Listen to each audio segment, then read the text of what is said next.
E aí, mais um Pode Inspirar para você, nossa cozinha de mulheres que se apoiam, que se dá a mão para a gente seguir mais forte e corajosa, realizando todos os nossos sonhos, entendendo que aqui na frente tem mulheres que me inspiram e também pode te inspirar muito, certo?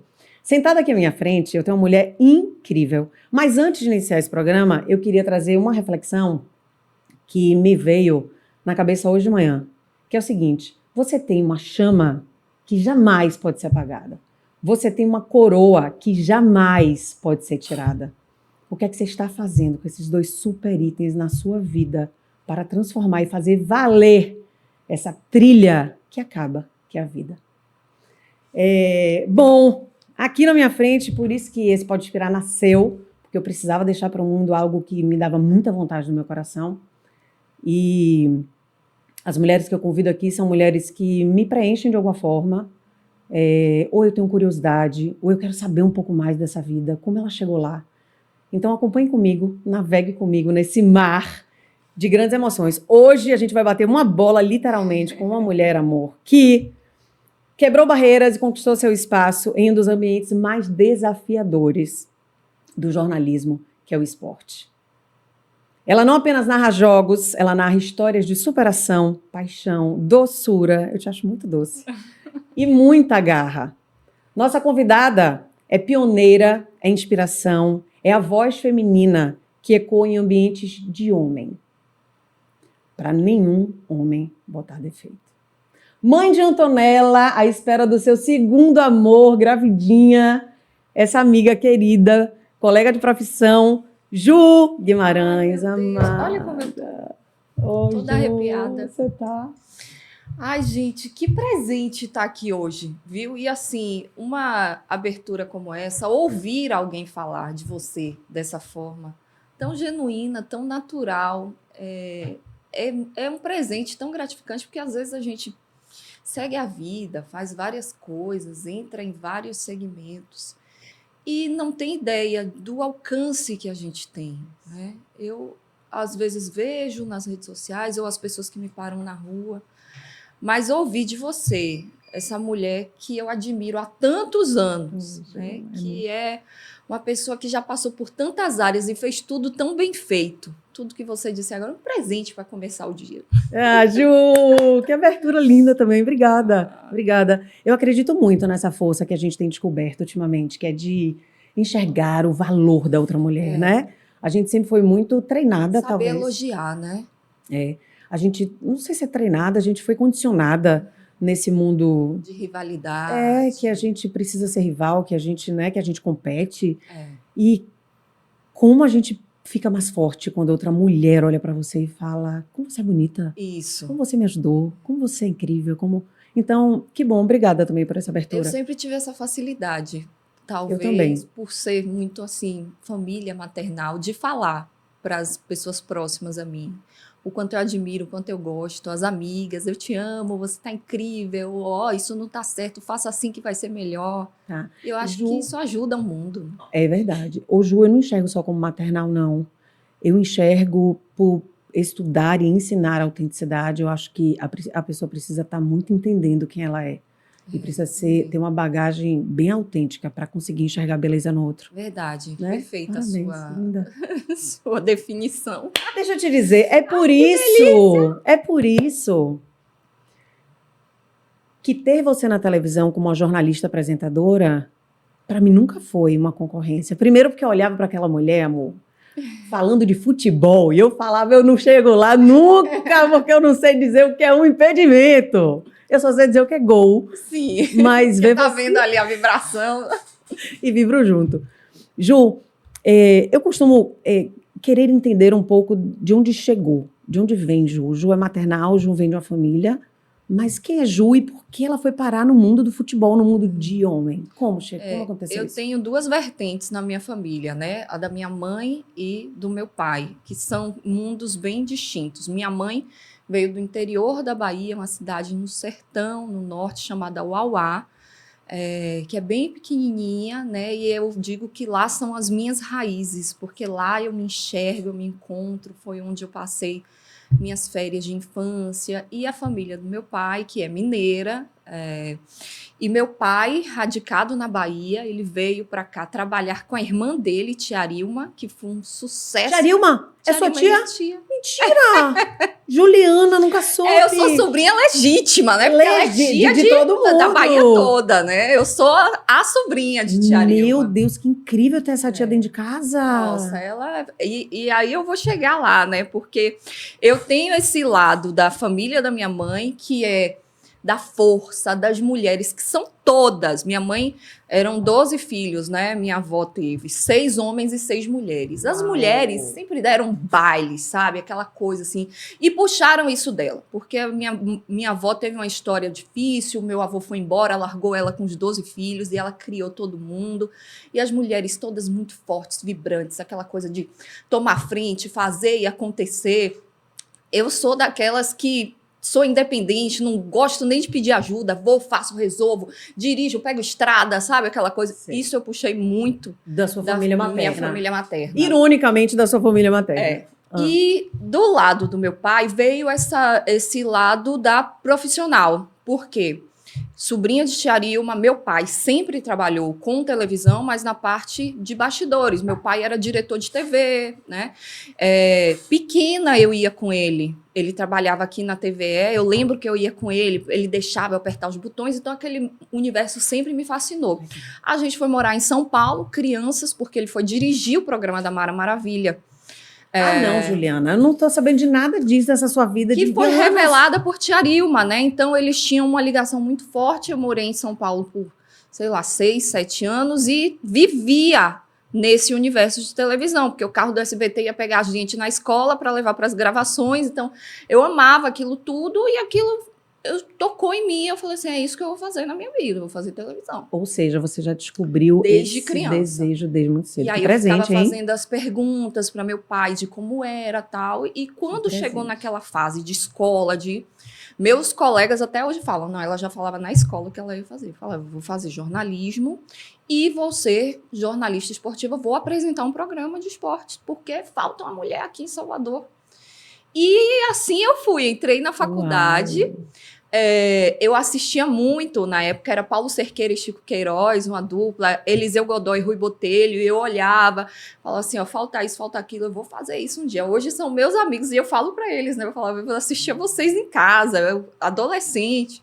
Então eu entrei na faculdade, com alguns meses de estudante, surgiu uma vaga de estágio na Band. Eu devia estar lá, sei lá, não lembro certo, mas digamos que no 3º semestre, por aí. Antes de você entrar no estágio na Band, eu queria só pontuar uma coisa interessantíssima que acontece nessa mesa aqui. E eu pulei uma parte, pergunte, que depois mulher, eu vou voltar podcast também. De mulher, a gente vai lembrando um pouco no meio do caminho. O homem que estiver assistindo tenha paciência, e a mulher que estiver assistindo, tamo junto. Você tá entendendo? Tudo tá acontecendo aqui, que a gente não precisa colocar legenda, nem nada, nem tradução. O que é muito interessante com o que você me traz aqui, muitas mulheres que sentam aqui, acontece assim, tipo, Luciana não tinha noção, sim, mas no final tudo fez sentido. Não, eu comecei por aqui, Ju teve aqui essa semana, Ju Paiva. Maravilhosa. Eu me formei em enfermagem e eu falei, não, gente, fui parar na dança. Então, assim, o que me soa como um grande presente do céu para você, assim, como uma escolhida mesmo para fazer o que faz, é ter essa clareza do que queria e de como seria. E sabe que na minha vida eu sou assim, eu sou muito decidida. Eu crio as metas e vou organizando na cabeça para ir realizando. Primeiro foi a minha fase profissional. Eu queria me realizar profissionalmente. Você queria metas? Da cabeça, do seu coração? Surge do meu desejo de querer. Por exemplo, eu sabia que eu ia ser mãe. Mas foi uma coisa que eu guardei ali e falei, calma, vai chegar um momento de realizar. Primeiro, eu vou ser a profissional que eu quero ser. E aí eu mergulhei nesse universo. Até alcançar o que eu queria, né? Talvez mas olha que Deus colocou também, né, a minha vida dessa forma, porque eu acredito que está tudo traçado. Acredite, amor, porque assim, eu sempre tive certeza que eu ia ser mãe também. Porém, entretudo, contanto, aos 35 anos, descobri que eu não podia ser mãe. Sério? Aos 36 anos, eu descobri que eu não podia ser. Eu não podia engravidar de forma natural. Aí o mundo vem e fala, oi, você pensou que seria, mas não vai ser tão fácil assim. Então, você entende? Assim, na sua vida tem uma clareza maravilhosa. Não, e eu vou chegar Genial. nessa parte de mãe depois para você também entender que realmente, vou até contar algo que eu ainda nem tinha falado. Vou falar aqui para você Adoro. mais à frente. Só para voltar nessa parte da profissional, no ano 2000, mais ou menos, Tia Arima fez um programa na TV Camaçari. Chamava Nossa Gente é Sucesso. Era um programa de auditório bem parecido com o que ela já tinha feito na década de 80, que foi aquele estouro absurdo, né? No estado inteiro, que ela viajava. Tá? Foi assim que meu pai conheceu minha mãe. Viajando, fazendo show com o Tia Arima em Euclides da Cunha. Minha mãe morava lá, eles se conheceram. Você vê que tudo tá interligado. Tia Arima precisava existir no mundo. Tia Arima é a maravilhosa do mundo. Aí eu fui fazer esse programa com ela. Eu fazia toda a parte de produção, organizava e era assistente de palco. E ela sabia que eu gostava de futebol e que eu já queria, porque eu sempre amei futebol. Eu ia aos jogos com meu pai, eu assistia tudo com meu pai. Eu era aquela criança que não estava vendo desenho, eu estava vendo futebol. Então, futebol para mim não era aquela coisa, tô vendo um jogo aleatório ali, não sei o que tá acontecendo. Não, eu sempre entendi. Nem para dizer que seu pai estava no mundo do futebol, porque ele não estava. Não, meu pai é aquele cara que consumia muito esporte, tudo ele assistia, tal, ele entendia de tudo, tudo. Meu pai, o que você perguntasse a ele, quem é o número 1 do tênis hoje? Ele sabia tudo. Tudo.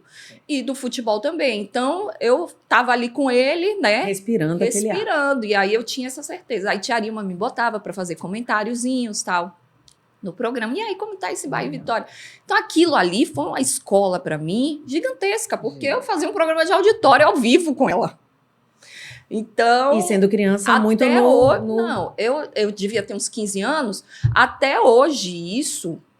para mim, como profissional, é muito forte, porque me ajudou muito no improviso que eu tenho, no não usar teleprompter, no meu dia a dia, do que eu faço hoje na TV. Aquilo ali foi a minha primeira grande escola. Aí você entra na Band como estagiária. Na Band. Eu entrei na Band com 19 anos. Eu vou falar. Querendo fazer esporte, já no esporte? Não, foi assim. Eu já tinha falado ao meu pai, falei, meu pai, se você souber, ele não estava mais em televisão, ele tinha uma produtora de vídeo, que ele fazia filmagens, até para Bahia e Vitória, inclusive, filmava jogos, tal, eu ia muito com ele. Aí eu falei, meu pai, se você souber de qualquer coisa de estágio, fica atento, fala com os caras lá que você conhece e tal, porque aí eu vou para fazer a seleção. Aí deu um tempinho, os amigos, né, que hoje são meus amigos, meus parceiros, cinegrafistas, operadores de áudio, meu pai sempre teve uma relação muito boa com todo mundo, avisaram. Bobo apresenta um programa de esporte aqui e tá precisando de um estagiário. Aí meu pai me falou, você quer? Eu falei, claro. Bora lá, vou fazer a entrevista. Aí fui para a entrevista. Na época, na Band, o esporte era desmembrado do jornalismo. Não era a Zuleika que cuidava do esporte, que é a diretora de jornalismo. Era o Baldo Rivera, que é o diretor de operações. Era um núcleo que fazia parte dele. Aí ele que fez a entrevista comigo. A gente conversando, tal. Aí ele me perguntando da faculdade, como era. Aí no final ele falou assim, mas você entende de futebol, para trabalhar com futebol? Aí eu falei assim, eu devo entender mais que você. Mentira, que ousadia. Fiquei com a vaga. Aí comecei a trabalhar com o Bobô, que hoje é um grande amigo que eu tenho. O Bobô apresentava o programa, era curtinho, 15 minutos, era ele sentado falando. Aí aquilo ali me incomodava, era só ele no vídeo. Aí eu comecei a pensar, né, o que eu vou fazer para melhorar? Aí comecei a escrever matérias, fazia umas notinhas cobertas. Era uma dificuldade, porque a Band não tinha equipe de esporte, não podia fazer treino, era só jornalismo. Aí eu fazia as notinhas, eu não podia gravar ainda, aí eu dava para Thelma Versosa, que é outra grande amiga que eu tenho, que era editora na época. A Thelma gravava na voz dela, eu botava, fui arrumando o programa. Comecei a organizar o programa ficou todo bonitinho e tal. Aí, deu um tempo, o Bobô foi convidado para ir para a Sudesb, que ele foi superintendente da Sudesb, ele entrou na política. O programa mudou, Antônio Pastore apresentou por um curto tempo, e aí a Band fez um giro em todas as praças para virar jogo aberto. E aí, Zuleika, na época eu já comecei a fazer reportagem, eu saía, gravava, tal, aí estagiária ainda, né? Mas, tipo assim, ela me puxou para ela. Ela falou assim, você quer ficar de manhã no jornalismo e à tarde no esporte? Eu falei, claro. Eu entrava na Band de manhã, saía à noite, porque eu ainda ia fazer os jogos à noite para aprender mesmo, para estar no meio. E assim foi indo. Aí ela me chamou para fazer o jogo aberto. Aí, Eita, Juliana. em 2008. E quando chega esse convite? Como é que... Aí eu falei, claro. Pronta. Tô pronta. O Prontíssima. primeiro programa eu tremia dos pés à cabeça. Eu sei bem o que é isso. A barriga gelada, a gente acha que não vai sair nada, mas depois... Não, a voz tremia, o corpo tremia, a mão tremia, tudo tremia. Eu era bem menina, né? E aí estamos lá até hoje. E consegui, na Band, me realizar como profissional. Fiz de tudo lá, passei por todas as funções do jornalismo. Fiz coberturas nacionais incríveis. Tipo o quê? Fala, mãe, te marcou. Você fala, meu Deus, isso aqui eu levo comigo. Vou ter Primeiro que contar para meus carnaval, filhos. o primeiro Band Folia, que sempre foi algo que... Fora do esporte, perfeito. Isso. Que sempre Que foi você vai para várias vertentes também, né, Ju? Faço jornal, faço entretenimento, eu gosto de tudo. O esporte é minha cachaça, né? Mas eu gosto de fazer tudo. O entretenimento eu amo. Fiz muito Miss Bahia, programa de São João, programa de prévia de carnaval. O Band Folia, eu comecei como repórter de pista. Aí depois fui repórter do camarote lá em Ondina. Aí depois fui para o Campo Grande apresentar o Campo Grande. E até o dia que recebi o convite para apresentar o de Ondina, que é... O nacional. O Campo Grande eu cheguei a fazer nacional também. Mas era tarde e tal, não tinha aquele glamour todo da apresentação lá em Ondina, né? Que todo mundo passa, olha aquele estúdio grandioso, aquele absurdo que é, né? É, lindo. E tem uma cobertura linda. Em 2020, me convidaram para fazer o Carnaval de Ondina, que foi aquele marco, assim, para mim. Falei... Por que um marco? Porque eu acho que é o principal evento da emissora, né? E eles me enxergaram capaz de fazer. Tá. Eu já recebi convite na Band, logo no meu início, para ir para São Paulo e tal. Não é uma vontade que eu tenho, né? Por que, Ju? Porque eu sou enraizada aqui. Eu morei em São Paulo, te falei aqui agora, né? Passei parte da minha infância. E na fase que eu tô hoje, na minha vida, não existe essa possibilidade. Tá. Eu acho que aqui é o lugar para eu criar meus filhos. Eu tenho negócios além do jornalismo, que são aqui, né?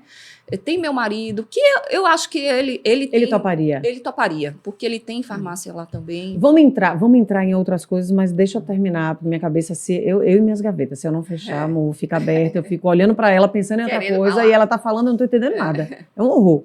Ju, nós somos da área de comunicação. Hoje eu ensino comunicação e eu não posso ter uma jornalista apresentadora na minha frente que eu admiro e que tem tanta bagagem, tanta experiência, sem entrar nessa seara assim, para a gente conversar. E para as mulheres que estão nos assistindo, para as pessoas que estão nos assistindo, nos ouvindo, eu queria que você me dissesse, na área da comunicação, o que é imprescindível para você ser uma boa comunicadora, para você ter segurança no falar, para você... Como é que você faz isso? Olha, vou falar na minha área, porque muita gente me pergunta. Eu recebo muito estudante que está em processo de conclusão de curso, que quer ser jornalista esportivo, que precisa estudar.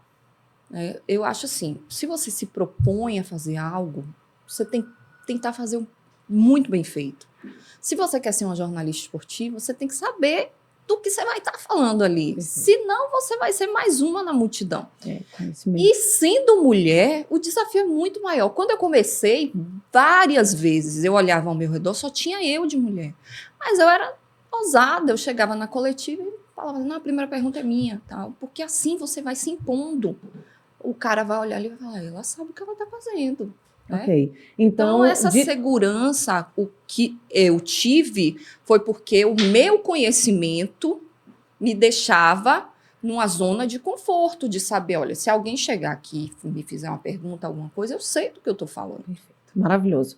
Eu vou resumir isso num princípio de Aristóteles maravilhoso, que diz que a gente, né, precisa de 3 grandes coisas para ser um grande comunicador, e ele fala do contar histórias, ele fala da conexão emocional, mas ele fala muito do conhecimento.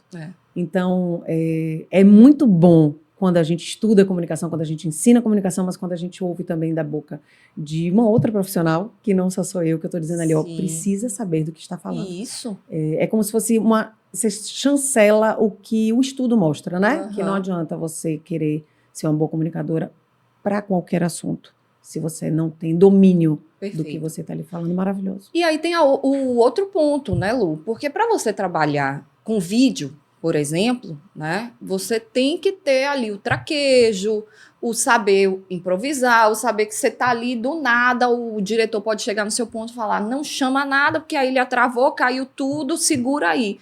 Então, tudo isso você conquista no dia a dia, Isso. né? Agora, eu acho que precisa ter já Um o tino, feeling, um né? negocinho. Aquela coisa. E aí você vai aprimorando com o passar do tempo. E aí é uma vontade ousada, mas a vontade ousada é que a gente precisa para fazer qualquer coisa. Porque às vezes exatamente. as pessoas ou endeusam ou acham que é um negócio impossível, né? O Não, palco, o microfone, a tela, e fala, é só uma vontade eu ousada. digo isso a todo mundo, assim, para mim, o nosso meio é como se fosse qualquer outro. Tem gente que tá ali, a gente sabe, né? Na nossa área tem muita vaidade, mas muita. Em qualquer área, Ju. Mas na TV, principalmente. Ju, em qualquer área, Ju. Quando você vai na medicina, é uma vaidade louca. Qualquer. Você pode conversar com qualquer área. Isso eu entendi de fato. Não é Sim. só na tela. É em qualquer área. Existe a vaidade. É carnal, é do homem mesmo. Falando assim, né, do que a gente vive. Então, assim, eu já vi muita coisa, assim, absurda. De olhar e falar, gente, mas por que acha que é melhor que alguém? Só porque tá na frente de uma televisão? Pra mim é algo tão comum, Perfeito. tão normal, que... Você sabe o que é que vem na minha cabeça agora quando eu falo em ousadia de fazer qualquer coisa? Basta você ter ousadia e vontade de fazer qualquer coisa. Porque, amor, eu nunca me ousei a fazer um super bolo, por isso talvez que eu nunca tenha feito. Mas eu também não tenho vontade de comer o bolo, entendeu? Agora eu tenho limite. Por exemplo, já me chamaram pra narrar um jogo. Eu não fui. Porque eu sei que eu não sou uma boa narradora. Peraí, essa narradora de rádio que você fez? Sou comentarista, eu apresento um programa de rádio, eu comando a resenha, são todos homens, o comando é meu.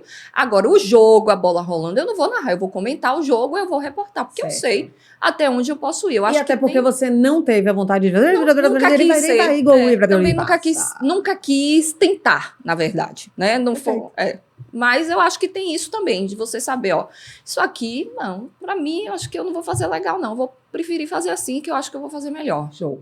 Ju, você é apresentadora, e aí, no meio desse turbilhão de trabalho, desse foco, você fala família. A família surge. E o príncipe aparece no cavalo branco e vem aqui. Como é que aconteceu isso na sua vida? Como é que começa essa história? Minha relação com o Milton foi muito engraçada, porque a gente... E no ano de 2020, a gente conversou tal, mas eu estava focada no carnaval, inclusive, aí acabou não dando certo da gente se conhecer, passou o carnaval, não minto, em 2019, a gente conversou tal, não deu certo, quando chegou em 2020, depois do carnaval, estourou a pandemia. Ou dá ou deixa. E aí? E aí foi aquele momento que não tinha nem para onde ir, não tinha um restaurante aberto, não tinha um shopping para passear, não tinha nada, né? Aí a gente passou a conversar pelo Instagram, ele mandou mensagem, eu respondi tal, aí ele falou assim, vamos fazer uma caminhada? Eu falei, vamos! De máscara. Foi ao ar livre no condomínio, até que... E foi nosso primeiro encontro, gente, uma caminhada. Icônico. No meio da pandemia, uma caminhada, um beijo na boca, tira a máscara e beija, bora atrapalhar tudo aqui hoje. agora. Que massa, Ju, que bom. E ele é um cara muito tranquilo, somos assim, no estilo de ser um pouco opostos, e isso é importante, a terapia me ensinou isso, né, que uma vez minha psicóloga falou assim, se você tivesse uma pessoa igual a você na sua vida, como ia ser? Eu não ia aguentar. E a gente não aprende durava. tanto com diferente. Eu gosto mais. E ele é incrível, é um cara muito tranquilo, muito seguro, que me traz essa paz, assim, que eu precisava, né? A gente agrega muito um na vida do outro, foi um encaixe.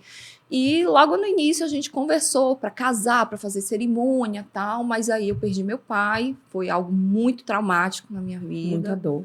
Muita dor.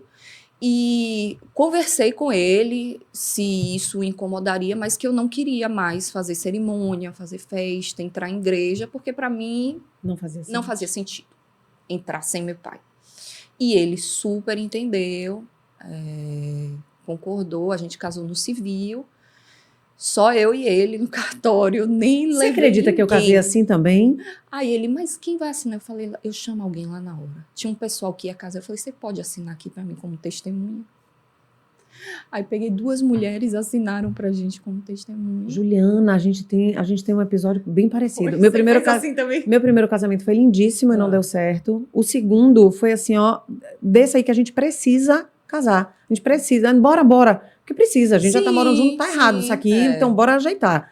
E aí a gente foi no cartório, ele falou, ó, gente, pelo amor de Deus, precisa ser rápido, porque depois eu tenho uma reunião. Meu Eu fui Deus. de calça jeans e blusa branca. Eu falei, bota uma blusa branca, eu boto uma blusa branca. Meu irmão e o irmão dele foram as testemunhas, nós 4 apenas, com aquele bolo fake de cartório. As fotos são tenebrosas, eu tô com um vestido qualquer nota, horroroso, Eu e meia ele de grávida máscara também. na foto. Nós estamos. Gente do céu. E assim foi nosso casamento. E aí, Ju, o pensamento que a gente fez foi, meu Deus, você elabora tanto para um negócio dar certo. E o outro é no cartório, é onde você tem filho, é onde você Isso. organizou a vida, onde você encontrou a paz, né? Aí eu ainda estava naquele processo do luto, né? Mas, rapidinho, meu filho olhou pra mim e falou, mamãe, cadê as fotos do seu casamento com o papai? Você tem vontade? Você sabe que hoje eu penso, daqui a, sei lá, a gente tem 5 anos juntos. Eu penso, daqui a mais 5 anos, Ai, fazer gente, eu vou fazer 12 esse ano. cerimônia. Uma Aí coisa eu assim. respondi para meu filho, filho, tem umas fotos, mas é no celular, nem são fotos bonitas. Tá Mas boa. não teve festa? Ele perguntou, mas não teve festa? Eu falei, não. Ele falou, tem que ter, né, mamãe? Gente, é cada pergunta que a Aí gente eu tem que passar. falei, rapaz, filho meio de dinheiro, o menino veio com o bichinho da festa, tem que ter. E aí a gente tem vontade. Aí eu falo assim, eu tenho vontade de fazer, né? Eu sou branquela, ele, um negão, de tirar o chapéu. A gente fala, vamos fazer uma festa preto e branco, assim, Ai, todo que mundo de preto, legal, vai ser lindo. gente. E aí ele falou, bora, esse dia vai chegar. Vai Tem 12 chegar anos isso. juntos, se não chegou, um dia Exatamente. chega. Aí eu penso, eu falo assim, hoje seria bonito meus 2 filhos entrando, né, tal, fazer uma festa legal, alguma coisa, uma coisinha a céu aberto, talvez, enfim. Hoje, depois do luto, né, a gente ressignifica, né, a dor Necessário. não passa nunca.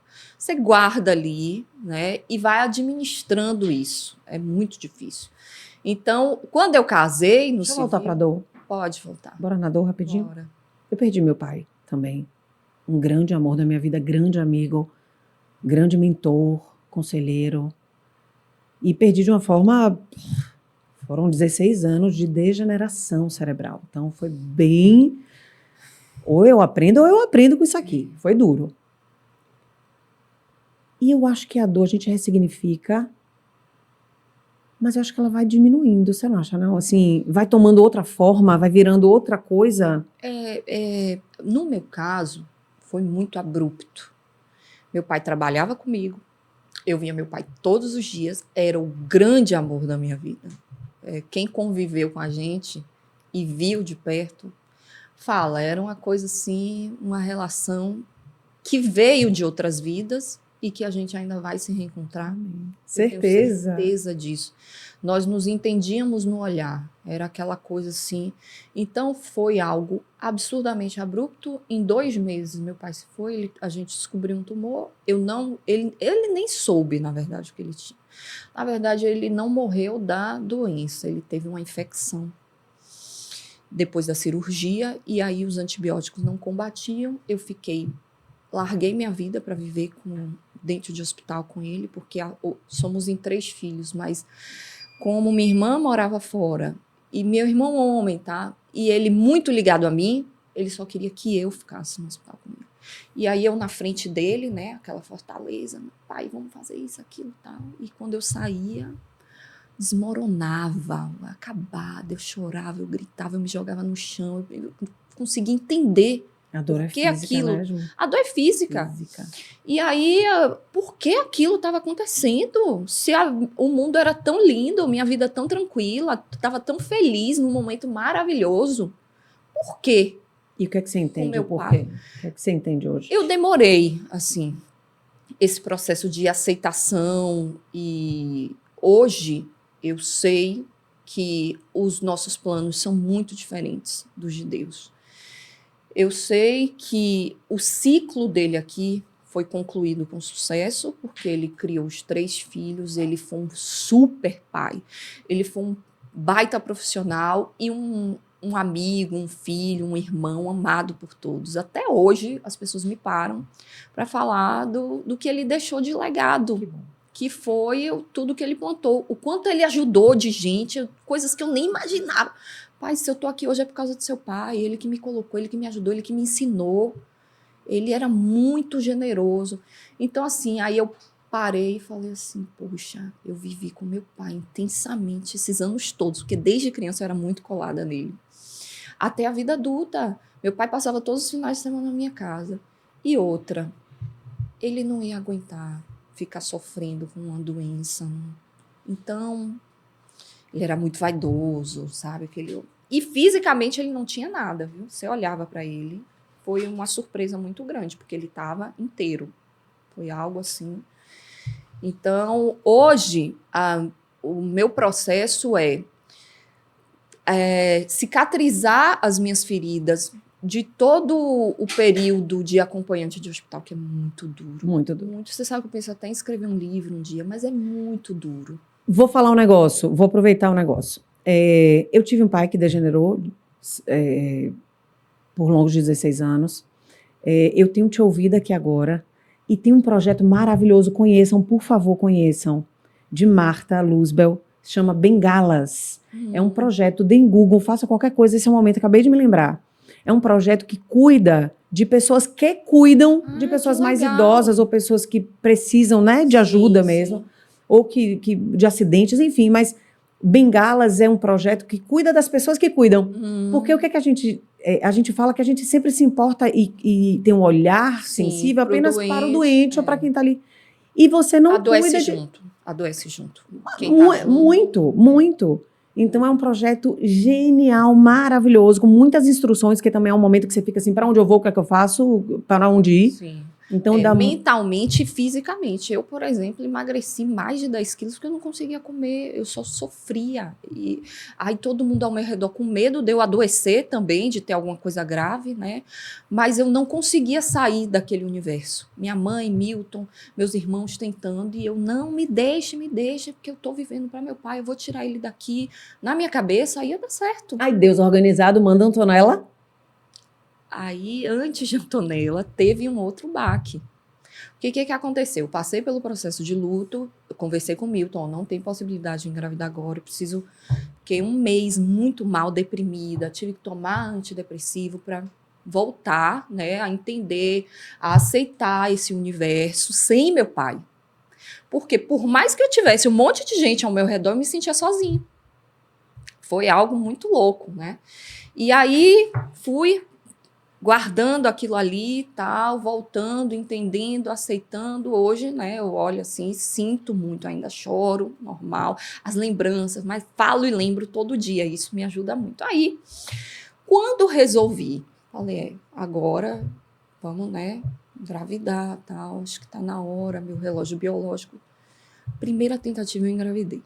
Ai, Juliana, essa sua vida tá muito organizadinha. Na primeira, eu nunca na vida tinha tentado engravidar, engravidei de primeira. Aí, aquela felicidade, eu comprei caixinha, botei sapatinho Não dentro. tenho essa maturidade. Pra contar pro pai, pra contar pra minha mãe, zero. pra outra avó, tal. Com 8 semanas eu perdi. Hoje eu rio, né? Porque parecia uma coisa assim. Eu não acreditei na época. Não. Com 8 semanas não teve mais batimentos. E aí, eu que vinha passando do processo de luto, me vi naquilo ali e falei assim, Deus, o que está acontecendo? Por que isso comigo? Quanta aprovação é essa na minha vida? Aí, chorei um dia, passei um dia chorando em casa. Chorei. No dia seguinte eu acordei. Falei assim, olha, eu vou te ouvir, Deus. Eu sei que tem algum propósito nisso. Aí, meu médico maravilhoso, super me explicou o que acontece Muito. Só que as pessoas pouco falam nisso. Eu mesma Ou sabem, né? eu mesma Você nunca tinha aborta muitas falado. vezes sem Às saber. vezes até sem saber.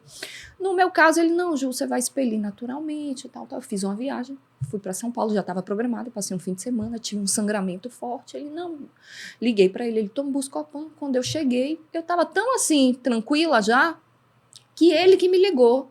Ele falou, como você tá? Eu falei, tô bem, doutor Menezes. Aí ele, eu quero te ver.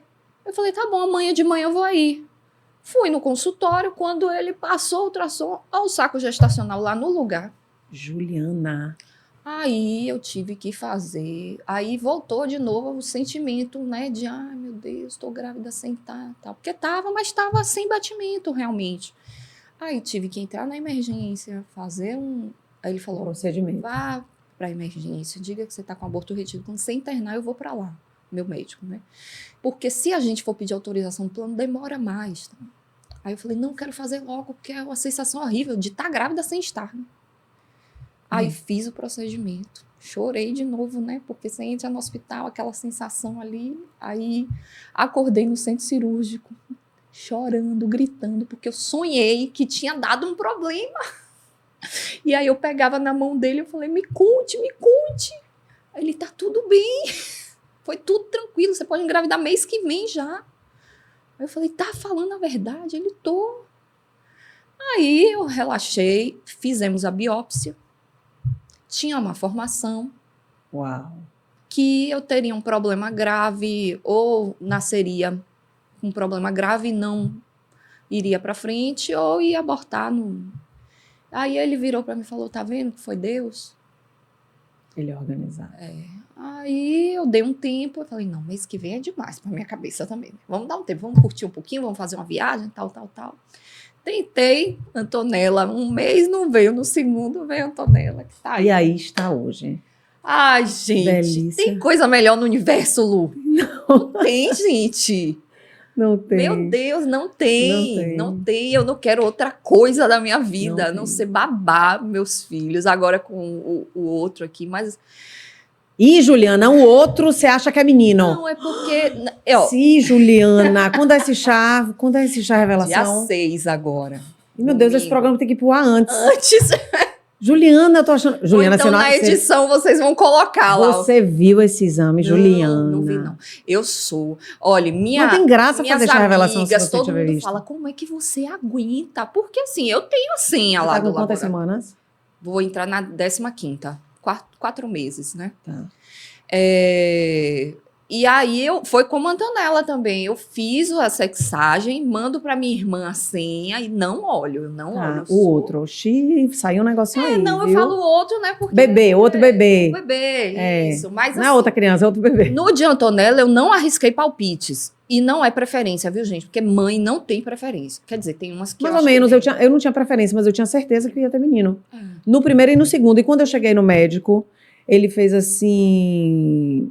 Eu falei, doutor, é outro menino. Aí ele falou, por que você tá dizendo isso? Eu falei, eu tenho certeza que é outro menino. Ele falou, Luciano. Eu falei, se não for menino, eu paro de respirar agora. Meu Deus.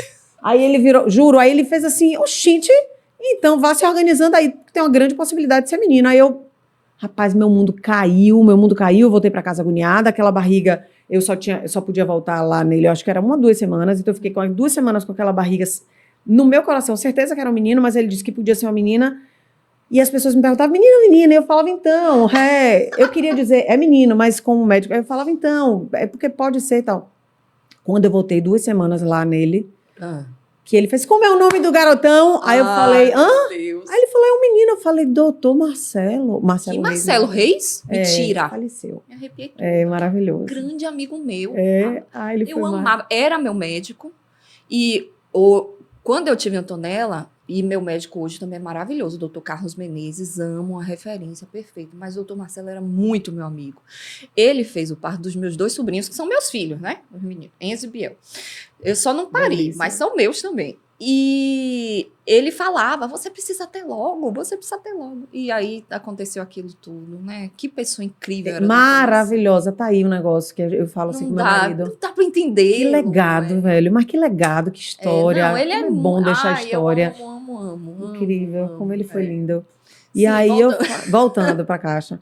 Aí eu falei pro senhor que era menino, ele falou, Luciana, mas é porque ainda não deu, não consigo. Eu falei, mas eu sabia. Eu fiquei muito chateada com ele, sabia? Fiquei aborrecida. Mas não pode falar antes de ter certeza. Ó, que doida, eu aborrecida com o meu médico, que não Imagina. podia saber ainda, e eu falava, mas eu já sabia, como você fez? Eu acreditar que poderia ser uma menina, enfim. Tá aí, Guido e Gael, 2 meninos, e eu sou muito mãe de menino. Demais, gente. Eu não sei como é que eu seria mãe de menina, não. Eu ia falar, bora, aqui, manelaço, bota aí qualquer coisa e bora. Minha irmã tem Faz um 2 rabo de cavalo. meninos e ela fala, não, Juliana, eu não nasci pra ser mãe de menina, não, porque eu não sei nem fazer um penteado no cabelo. Também acho que E eu não, eu precisava ter uma menininha, né, pra fazer de boneca. Eu amo, é assim, eu não tinha pra equilibrar o mundo masculino que você vive. Mas eu amo esse universo feminino. Eu Ju, o que mergulhei de é que a maternidade te trouxe de novo nessa vida de tantas descobertas? outro olhar para o mundo, totalmente diferente. Hoje, para mim, todos os significados mudaram de sentido. Me dê um. O de sucesso. Sucesso para mim é estar na minha casa com minha família, com meus filhos. Né? Eu já falo meus filhos, é um sentimento já, mas é tá ali, arrumar o quartinho dela, as coisinhas dela. Eu amo isso. Me dê outro ressignificado, adorei isso. O olhar assim para a importância, para o valor das coisas, né? O que valia muito para mim, que às vezes era estar em outro lugar, com mais gente e tal, não. Talvez. Correr pro ninho. Total. Hoje, para mim, a grandiosidade desse processo de gerar, de parir e de criar, não tem no mundo nada que chegue perto. Não tem. Eu entendo, tem mães que têm um processo mais difícil, que veem a maternidade de uma forma mais sofrida. Eu sei dos meus privilégios, né? De ter minha rede de apoio, de ter mãe, de ter sogra, de ter um marido que faz tudo, porque não é favor, né? Tem que fazer mesmo, né? Mas tem uns que têm mais dificuldade, ok? Normal. Mas assim, eu amo tudo, todas as fases, até o cansaço do início, eu não conseguia sofrer com aquilo. Juliana, nos 3 primeiros meses, você não sofreu? É assim, não dormir não é brincadeira, né? Ninguém fica feliz. Mas eu olhava aquilo ali e eu... Meus filhos acordavam de 2 em 2 horas, Juliana. Antonella, eu passava a madrugada com ela no colo, porque se eu tirasse do colo, ela me acordava. E aí eu olhava aquilo ali e eu falava assim, mas eu quis isso tanto, eu sonhei tanto com isso, Deus me deu esse presente, uma criança saudável aqui no meu colo, e eu sei que vai passar, era meu mantra. Eu sei que vai passar. E passa muito rápido. Hoje eu olho a menina, tá a perna batendo no meu joelho quase, no meu colo, enorme, eu carregando ela toda torta, eu falo, cadê meu bebezinho? Que passava a madrugada. Filha, espere só mais um pouco, que tu vai ver. Mas assim... É quase que desesperador. Você falou um negócio interessante. Um dia eu estava muito abusada, cansada, cheguei de noite em casa e os meninos estavam sem tomar banho, bora tomar banho, e naquele reme para tomar banho, não sei porquê. Sempre, né? E a briga, um brigando com Não, eles escolheram um dia, assim, tipo, pra me tirar do sério. E eu comecei a sair do sério.